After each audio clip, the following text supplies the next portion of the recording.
required. So no ceasefire then? Sorry? No ceasefire agreed then? There is no concrete agreement which we have received and agreed upon.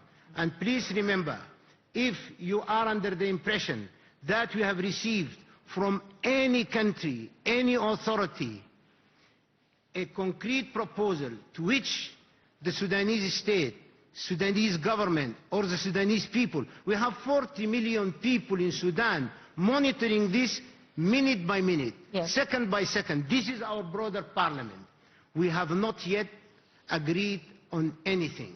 We do not have on the table of the government any concrete proposal. But a humanitarian ceasefire is absolutely urgent, isn't it? Ceasefire in itself is not an end. But it is a beginning, and we haven't got to a beginning yet. We are not here to say ceasefire. Ceasefire without complementing other arrangements of the so-called DDR, the doctrine of the DDR. Everybody knows what I mean by DDR. Tell us. Ceasefire as an end in itself is not a solution. A ceasefire is a beginning, not an end. There is no beginning, there is no an end. All these initiatives, all these steps must go hand in hand, concurrently. But if you don't start somewhere... tomorrow we initiate war again. But you have to start somewhere. And you start with a humanitarian ceasefire, and then all these other elements, which of course you're right, are tremendously important, follow. But if you don't start with a ceasefire, then the people are continuing not an end in itself.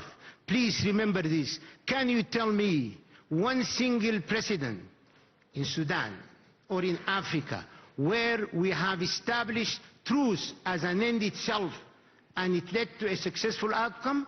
Zero.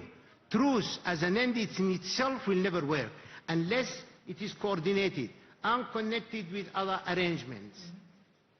DDR, relocation of the militias, and in our case these are not militias, by the way.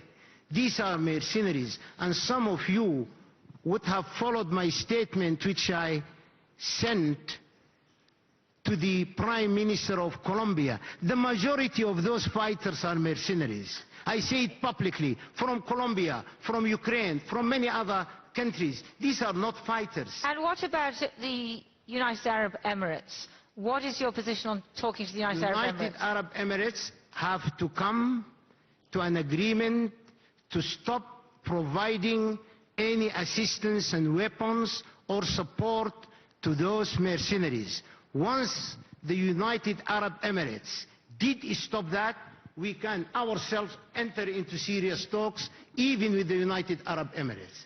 But under the circumstances, we have evidence beyond reasonable doubt, established by prestigious organizations, the United Nations system of organizations, prestigious universities in the United States of America. They did say that. It is not us. It is not Kamil Idris who said this. These are established reports. Yes. So it is up to the United Arab Emirates to defend themselves, stop this, and then we can enter into... You have no idea how quickly time goes. I'm going to go to the audience for a couple of questions, because soon they're going to clear us off the stage, you know. Do we have any questions?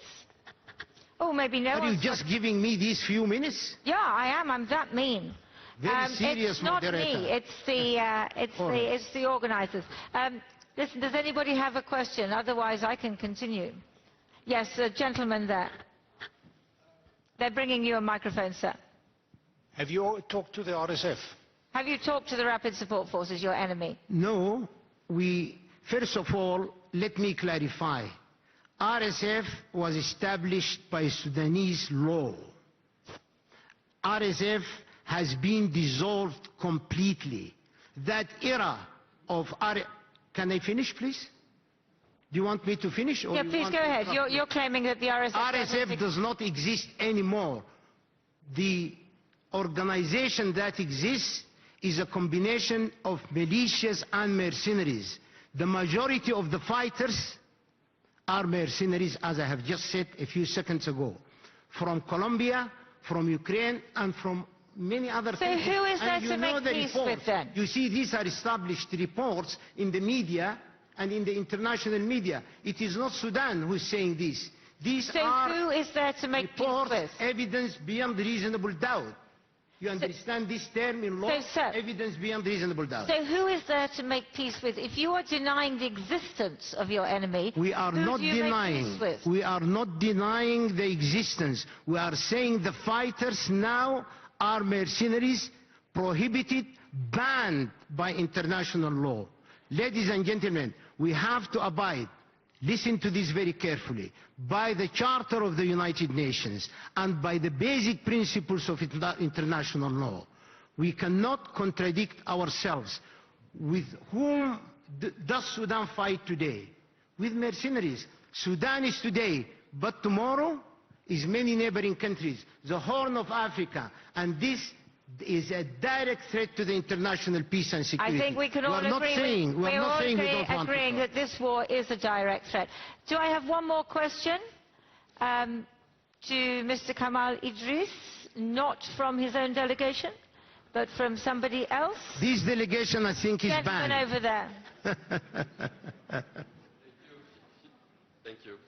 Philippe Lepion, I'm the Executive Director of Human Rights Watch, and I'll Yes. have questions later as well. But I wanted to ask you, first, we fully recognize that the Rapid Support Forces have committed atrocious crimes, especially when they took over El Fasher, and we believe there is Can you make it quick, because I can I will. There is also ample evidence of the UAE support for the Rapid Support Forces.